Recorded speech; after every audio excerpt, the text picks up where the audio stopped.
ਵਾਹਿਗੁਰੂ ਜੀ ਕਾ ਖਾਲਸਾ ਵਾਹਿਗੁਰੂ ਜੀ ਕੀ ਫਤਿਹ। ਦਾ ਖਾਲਸ ਟੀਵੀ ਦੇਖ ਰਹੇ ਸਾਰੇ ਦਰਸ਼ਕਾਂ ਨੂੰ ਵਿਸਾਖੀ ਅਤੇ ਖਾਲਸੇ ਦੇ ਸਿਰਜਣਾ ਦਿਹਾੜੇ ਦੀਆਂ ਬਹੁਤ-ਬਹੁਤ ਵਧਾਈਆਂ। 13 ਅਪ੍ਰੈਲ 1699 ਦਾ ਦਿਨ ਸੀ ਜਦੋਂ ਦਸਮੇਸ਼ ਪਿਤਾ ਸ਼੍ਰੀ ਗੁਰੂ ਗੋਬਿੰਦ ਸਿੰਘ ਸਾਹਿਬ ਨੇ ਆਨੰਦਪੁਰ ਸਾਹਿਬ ਦੀ ਧਰਤੀ ਤੇ ਭਰੇ ਇਕੱਠ ਦੇ ਵਿੱਚ ਹੱਥ ਦੇ ਵਿੱਚ ਨੰਗੀ ਤਲਵਾਰ ਫੜ ਕੇ ਕਿਹਾ ਸੀ ਕਿ ਅੱਜ ਤੋਂ ਤੁਸੀਂ ਸਾਰੇ ਵਾਹਿਗੁਰੂ ਜੀ ਦਾ ਖਾਲਸਾ ਬਣੇ ਹੋ ਅਤੇ ਫਤਿਹ ਵੀ ਵਾਹਿਗੁਰੂ ਜੀ ਦੀ ਹੀ ਹੋਵੇਗੀ। ਤੁਸੀਂ ਅੱਜ ਤੋਂ 5 ਕਕਾਰਾਂ ਦੇ ਧਾਰਨੀ ਹੋ ਅਤੇ ਊਚ ਨੀਚ ਤੇ ਭੇਦਭਾਵ ਤੋਂ ਰਹਿਤ ਸਿਰਫ ਖਾਲਸੇ ਹੋ। ਤੁਹਾਡਾ ਜਨਮ ਖੰਡੇ ਦੀ ਧਾਰ ਵਿੱਚੋਂ ਹੋਇਆ। ਤੁਸੀਂ ਸਾਰੇ ਅਕਾਲ ਪੁਰਖ ਦੇ ਪੁੱਤਰ ਧੀਆਂ ਹੋ ਤੇ ਤੁਸੀਂ ਹੱਦਾਂ ਸਰਹੱਦਾਂ ਤੋਂ ਰਹਿਤ ਸਾਰੀ ਧਰਤੀ ਦੇ ਮਾਲਕ ਵੀ ਹੋ ਤੇ ਸੇਵਾਦਾਰ ਵੀ ਹੋ। ਤੁਹਾਡਾ ਰੂਪ ਅਕਾਲ ਪੁਰਖ ਨੇ ਸਾਜਿਆ। ਮੈਂ ਤਾਂ ਸਿਰਫ ਇਸ ਰੂਪ ਨੂੰ ਸਜਾਇਆ ਹੈ 4 ਕਕਾਰ ਦੇ ਕੇ, ਕਿਉਂਕਿ ਕੇਸ ਤਾਂ ਪਹਿਲਾਂ ਹੀ ਅਕਾਲ ਪੁਰਖ ਨੇ ਦੇ ਦਿੱਤੇ ਨੇ। ਇਹ ਉਹ ਸਮਾਂ ਸੀ ਜਦੋਂ ਅੱਜ ਦੇ ਦਿਨ 1699 ਦੇ ਵਿੱਚ ਗੁਰੂ ਗੋਬਿੰਦ ਸਿੰਘ ਪਾਤਸ਼ਾਹ ਨੇ ਖਾਲਸਾ ਸਾਜਿਆ ਸੀ। ਤੇ ਅੱਜ ਦੀ ਸਾਡੀ ਖਾਸ ਪੇਸ਼ਕਸ਼ ਇੱਕ ਬੜੇ ਗੰਭੀਰ ਮੁੱਦੇ ਦੇ ਨਾਲ ਜੁੜੀ ਹੋਈ ਹੈ ਕਿ ਕਿਤੇ ਅੱਜ ਅਸੀਂ ਅੰਮ੍ਰਿਤਧਾਰੀ ਹੋ ਕੇ ਵੀ 5 ਵਿਕਾਰਾਂ ਦੇ ਵਿੱਚ ਗਲਤਾਨ ਜ਼ਿੰਦਗੀ ਤਾਂ ਨਹੀਂ ਜਿਉ ਰਹੇ।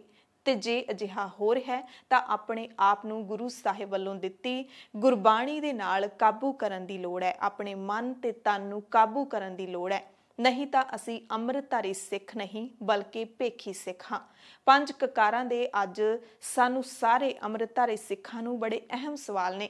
ਉਹ ਸਾਰੇ ਅਹਿਮ ਸਵਾਲ ਇਸ ਪੇਸ਼ਕਸ਼ ਦੇ ਅਖੀਰ ਦੇ ਵਿੱਚ ਆਪਾਂ ਜਾਣਾਂਗੇ। ਪਹਿਲਾਂ ਜਾਣ ਲੈਂਦੇ ਹਾਂ ਕਿ ਇਹ 5 ਕਕਾਰਾਂ ਦੇ ਮਾਇਨੇ ਮਤਲਬ ਕੀ ਨੇ।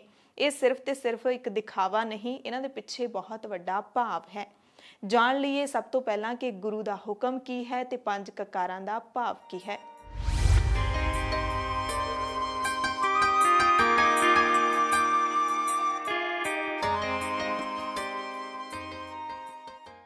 ਕੇਸ ਗੁਰੂ ਦੀ ਮੋਹਰ, ਕੁਦਰਤ ਦਾ ਅਜੂਬਾ ਤੇ ਅੰਮ੍ਰਿਤਧਾਰੀ ਸਿੱਖਾਂ ਦਾ ਪਹਿਲਾ ਕਕਾਰ।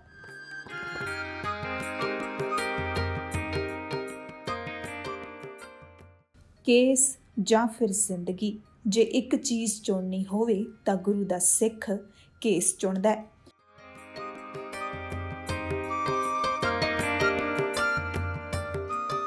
ਸ਼ਹੀਦ ਭਾਈ ਤਾਰੂ ਸਿੰਘ ਇਸ ਦੀ ਜਿਉਂਦੀ ਜਾਗਦੀ ਮਿਸਾਲ ਨੇ।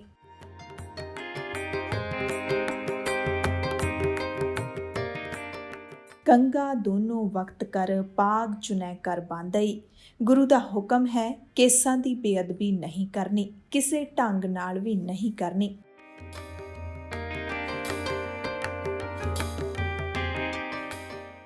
ਇਹ ਵੀ ਬਚਨ ਮਿਲਦੇ ਨੇ ਕਿ ਸਿੱਖ ਨੇ ਕੇਸਾਂ ਨੂੰ ਵਾਲ ਵੀ ਨਹੀਂ ਆਖਣਾ, ਵਾਲ ਕਹਿਣ ਵਾਲਾ ਵੀ ਤਨਖਾਹੀਆ।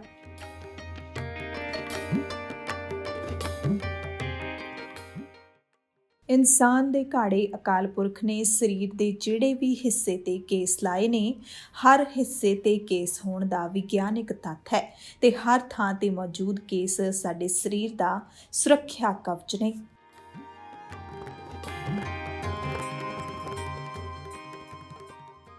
ਕੰਗਾ ਅੰਮ੍ਰਿਤਧਾਰੀ ਸਿੱਖਾਂ ਦਾ ਦੂਜਾ ਕਕਾਰ। ਇਹ ਕੇਸਾਂ ਨੂੰ ਸਾਂਭਣ ਦੇ ਕੰਮ ਆਉਂਦਾ ਹੈ। ਕੇਸਾਂ ਦੀ ਸੰਭਾਲ ਕਿੰਨੀ ਜ਼ਰੂਰੀ ਹੈ, ਕੰਗਾ ਇਹਦਾ ਪ੍ਰਤੀਕ ਹੈ।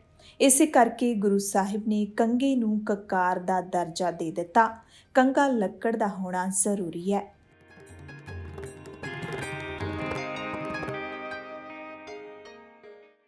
ਮਰਿਆਦਾ ਮੁਤਾਬਿਕ ਜਿਹੜੇ ਘਰਾਂ ਦੇ ਵਿੱਚ ਪਲਾਸਟਿਕ ਦੇ ਸਾਂਝੇ ਕੰਗੇ ਕੰਗੀਆਂ ਹੁੰਦੇ ਨੇ ਤੇ ਇੱਕ ਕੰਗੀ ਨੂੰ ਹੀ ਜਿੱਥੇ ਸਾਰੇ ਵਰਤਦੇ ਨੇ, ਉਹਨਾਂ ਦੀ ਵਰਤੋਂ ਬਿਲਕੁਲ ਨਹੀਂ ਕਰਨੀ। ਇੱਕ ਦੂਜੇ ਦਾ ਕੰਗਾ ਨਹੀਂ ਵਰਤਣਾ।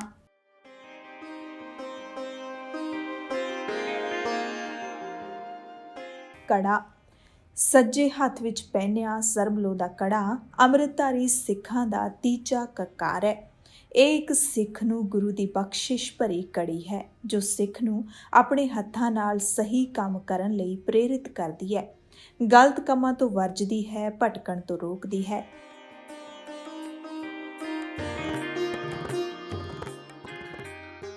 ਕੜਾ ਹੱਥ ਵਿੱਚ ਪਾ ਕੇ ਗੁਰੂ ਨੇ ਸਿੱਖ ਨੂੰ ਹੱਥ ਕੜੀ ਮਾਰ ਦਿੱਤੀ ਹੈ। ਕਲਗੀਧਰ ਪਾਤਸ਼ਾਹ ਨੇ ਸਿੱਖ ਨੂੰ ਕੜਾ ਪਾ ਕੇ ਹਦਾਇਤ ਕੀਤੀ ਹੈ ਕਿ ਇਹਨਾਂ ਹੱਥਾਂ ਦੇ ਨਾਲ ਗੁਰੂ ਕੇ ਸਿੱਖ ਨੇ ਕਦੇ ਕੋਈ ਮਾੜਾ ਕੰਮ ਨਹੀਂ ਕਰਨਾ, ਕਦੇ ਚੋਰੀ ਨਹੀਂ ਕਰਨੀ, ਕਿਸੇ ਮਜ਼ਲੂਮ ਤੇ ਕਿਸੇ ਸਿੱਖ ਦਾ ਹੱਥ ਨਹੀਂ ਉੱਠਣਾ ਚਾਹੀਦਾ। ਇਹਨਾਂ ਹੱਥਾਂ ਨਾਲ ਕੋਈ ਝੂਠੇ ਦਸਤਖਤ ਨਹੀਂ ਕਰਨੇ ਤੇ ਕੋਈ ਵੀ ਮਾੜਾ ਕੰਮ ਕਰਨ ਤੋਂ ਪਹਿਲਾਂ ਆਪਣੇ ਕੜੇ ਵੱਲ ਝਾਤ ਜ਼ਰੂਰ ਮਾਰ ਲਿਓ, ਕਿਉਂਕਿ ਇਹ ਤੇਰਾ ਹੱਥ ਨਹੀਂ, ਤੇਰੇ ਗੁਰੂ ਦਾ ਹੱਥ ਹੈ।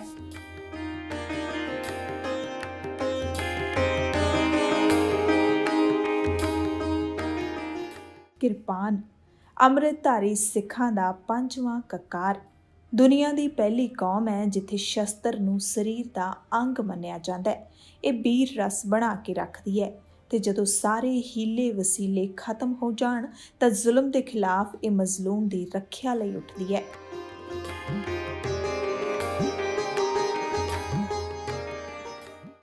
ਤੇ ਸਿੱਖ ਦੇ ਅੰਦਰ ਵੀਰ ਰਸ ਦਾ ਹੋਣਾ ਬਹੁਤ ਜ਼ਰੂਰੀ ਹੈ, ਕਿਉਂਕਿ ਜੇ ਵੀਰ ਰਸ ਮਿਟ ਗਿਆ ਤਾਂ ਜ਼ੁਲਮ ਦੇ ਖਿਲਾਫ ਤੁਸੀਂ ਨਹੀਂ ਡਟ ਸਕਦੇ। ਗੁਰੂ ਸਾਹਿਬ ਦੀ ਬਖਸ਼ੀ ਕਿਰਪਾਨ ਹਉਮੈ ਤੇ ਹੰਕਾਰ ਨੂੰ ਮਾਰਨ ਵਾਲੀ ਸ਼ਕਤੀ ਹੈ। ਕਿਰਪਾਨ ਨੂੰ ਸਦਾ ਗਾਤਰੇ ਸਜਾ ਕੇ ਰੱਖਣ ਦਾ ਹੁਕਮ ਹੈ ਤੇ ਸ਼ਸਤਰ ਦੀ ਸਫਾਈ ਬਹੁਤ ਜ਼ਰੂਰੀ ਹੈ।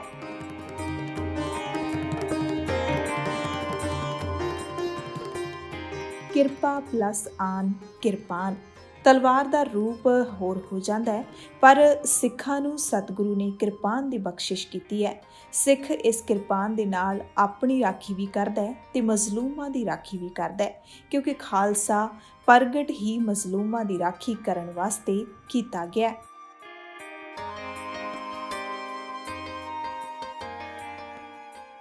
ਕਛਹਿਰਾ ਜਿਸਮਾਨੀ ਪਰਦਾ ਹੈ, ਖਾਸ ਕਰਕੇ ਜੰਗ ਦੇ ਮੈਦਾਨ ਵਿੱਚ ਪਹਿਨਣ ਲਈ ਬਣਾਇਆ ਗਿਆ ਸੀ, ਜੋ ਤਨ ਵੀ ਢਕੇ ਤੇ ਪਰੇਸ਼ਾਨੀ ਵੀ ਨਾ ਹੋਵੇ।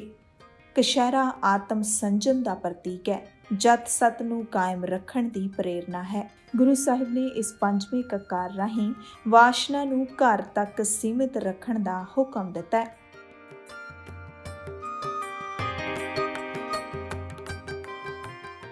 ਸੀਲ ਜਤ ਕੀ ਕੱਚ ਪਹਿਰ ਪਕੜਿਓ ਹਥਿਆਰਾ।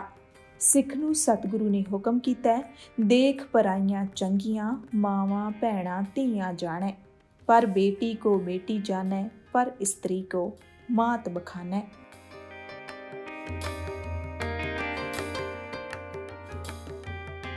ਸੋ ਪੰਜ ਕਕਾਰ ਅੱਜ ਹਰ ਅੰਮ੍ਰਿਤਧਾਰੀ ਸਿੱਖ ਨੂੰ ਸਵਾਲ ਕਰਦੇ ਨੇ ਕਿ ਕੀ ਤੁਸੀਂ ਕਕਾਰ ਧਾਰਨ ਕਰਕੇ ਇਹਨਾਂ ਕਕਾਰਾਂ ਦੇ ਨਾਲ ਇਮਾਨਦਾਰੀ ਦੇ ਨਾਲ ਨਿਭ ਤੇ ਨਿਭਾ ਰਹੇ ਹੋ? ਕੀ ਤੁਸੀਂ ਗੁਰੂ ਸਾਹਿਬ ਦੇ ਦੱਸੇ ਹੁਕਮ ਦੇ ਮੁਤਾਬਿਕ ਇਹਨਾਂ ਕਕਾਰਾਂ ਦਾ ਭਾਵ ਸਮਝਦੇ ਹੋ? ਕਿ ਤੁਸੀਂ ਗੁਰੂ ਦੇ ਨਾਲ ਇਹਨਾਂ ਪੰਜ ਕਕਾਰਾਂ ਦੇ ਨਾਲ ਦਗਾ ਤਾਂ ਨਹੀਂ ਕਬਾ ਰਹੇ? ਪਹਿਲਾ ਕਕਾਰ ਕੇਸ ਹੈ ਤੇ ਕੇਸ ਹਰ ਅੰਮ੍ਰਿਤਧਾਰੀ ਸਿੱਖ ਨੂੰ ਸਵਾਲ ਪੁੱਛਦੇ ਨੇ ਕਿ ਕਿਤੇ ਤੁਸੀਂ ਅੰਮ੍ਰਿਤਧਾਰੀ ਹੋ ਕੇ ਵੀ ਆਪਣੇ ਸਰੀਰ ਤੋਂ ਕਿਸੇ ਵੀ ਤਰੀਕੇ ਦੇ ਨਾਲ ਕੇਸਾਂ ਦੀ ਬੇਅਦਬੀ ਤਾਂ ਨਹੀਂ ਕਰਦੇ?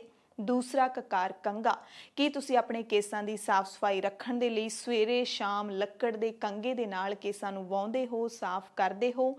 ਤੇ ਜੋ ਕੰਘੇ ਦਾ ਅਸਲ ਸਥਾਨ ਹੈ ਤੁਹਾਡੇ ਸਿਰ ਦੇ ਵਿਚਾਲੇ, ਕੀ ਤੁਸੀਂ ਕੰਘੇ ਨੂੰ ਉਸੇ ਥਾਂ ਤੇ ਮਹਿਫੂਜ਼ ਰੱਖਦੇ ਹੋ? ਕਿਰਪਾਨ ਦੇ ਨਾਲ ਟੰਗ ਕੇ ਤਾਂ ਨਹੀਂ ਰੱਖਦੇ? ਕਿਰਪਾਨ ਜੋ ਕਿ ਮਜ਼ਲੂਮਾਂ ਦੀ ਰੱਖਿਆ ਲਈ ਹੁੰਦੀ ਹੈ। ਤੁਹਾਨੂੰ ਸਵਾਲ ਹੈ ਕਿ ਤੁਸੀਂ ਅੰਮ੍ਰਿਤਧਾਰੀ ਸਿੱਖ ਹੋ ਕੇ ਜੇ ਤੁਸੀਂ ਕਿਰਪਾਨ ਧਾਰਨ ਕੀਤੀ ਹੈ ਤਾਂ ਤੁਸੀਂ ਮਜ਼ਲੂਮਾਂ ਦੀ ਰੱਖਿਆ ਕਰਦੇ ਹੋ? ਕਿਤੇ ਤੁਸੀਂ ਜ਼ੁਲਮ ਕਰਦੇ ਜਾਂ ਫਿਰ ਜ਼ੁਲਮ ਸਹਿੰਦੇ ਤਾਂ ਨਹੀਂ? ਕਛਹਿਰਾ ਜਤ ਸਤ ਦਾ ਪ੍ਰਤੀਕ ਹੈ। ਕਛਹਿਰਾ ਤੁਹਾਨੂੰ ਸਵਾਲ ਪੁੱਛਦਾ ਹੈ, ਸਾਨੂੰ ਸਭ ਨੂੰ ਸਵਾਲ ਪੁੱਛਦਾ ਹੈ ਕਿ ਕੀ ਤੁਸੀਂ ਆਪਣੀ ਕਾਮ ਵਾਸ਼ਨਾ ਨੂੰ ਸੀਮਿਤ ਰੱਖਦੇ ਹੋ? ਕੀ ਤੁਸੀਂ ਕਛਹਿਰਾ ਪਹਿਨ ਕੇ ਵੀ ਕਿਸੇ ਦੂਸਰੇ ਦੀ ਧੀ ਭੈਣ ਦੀ ਇੱਜ਼ਤ ਦਾ ਖਤਰਾ ਤਾਂ ਨਹੀਂ ਬਣਦੇ? ਗੁਰੂ ਸਾਹਿਬ ਦੇ ਹੁਕਮ ਦੇ ਮੁਤਾਬਿਕ ਜੇ ਤੁਸੀਂ ਕਾਮ, ਕ੍ਰੋਧ, ਲੋਭ, ਮੋਹ, ਹੰਕਾਰ ਜੋ ਕਿ ਇਨਸਾਨ ਦੇ ਅੰਦਰੋਂ ਕਦੇ ਖਤਮ ਨਹੀਂ ਹੋ ਸਕਦਾ, ਇਸ ਦੀ ਜੜ ਨਹੀਂ ਮਿਟਾਈ ਜਾ ਸਕਦੀ, ਪਰ ਜੇ ਗੁਰੂ ਦੇ ਹੁਕਮ ਦੇ ਮੁਤਾਬਿਕ ਉਸ ਦੀ ਕਿਰਪਾ ਦੇ ਨਾਲ ਤੁਸੀਂ ਪੰਜ ਵਿਕਾਰਾਂ ਨੂੰ ਕਾਬੂ ਦੇ ਵਿੱਚ ਕਰ ਲਿਆ, ਇਹਨਾਂ ਨੂੰ ਸੀਮਿਤ ਕਰ ਲਿਆ, ਕੰਟਰੋਲ ਕਰ ਲਿਆ, ਤਾਂ ਤੁਸੀਂ ਅਕਾਲ ਪੁਰਖ ਦੇ ਨਾਲ ਇਕਮਿਕ ਹੋਣ ਵਾਲੇ ਗੁਰੂ ਦੇ ਸੱਚੇ ਸਿੱਖ ਹੋ। ਕਿਉਂਕਿ ਵਗਦੇ ਦਰਿਆ ਦਾ ਪਾਣੀ ਜੇ ਦੋਵਾਂ ਪਾਸਿਆਂ ਤੋਂ ਸੀਮਿਤ ਰਹੇ ਤਾਂ ਹੀ ਕਾਬੂ ਦੇ ਵਿੱਚ ਰਹਿੰਦਾ ਹੈ। ਜੇ ਇੱਕ ਪਾਸੇ ਤੋਂ ਵੀ ਵਗਦੇ ਦਰਿਆ ਦਾ ਪਾਣੀ ਕਾਬੂ ਤੋਂ ਬਾਹਰ ਹੋ ਜਾਵੇ ਤਾਂ ਇਹ ਪਰਲੋ ਲਿਆ ਦਿੰਦਾ ਹੈ, ਤਬਾਹੀ ਮਚਾ ਦਿੰਦਾ ਹੈ। ਵਾਹਿਗੁਰੂ ਜੀ ਕਾ ਖਾਲਸਾ, ਵਾਹਿਗੁਰੂ ਜੀ ਕੀ ਫਤਿਹ।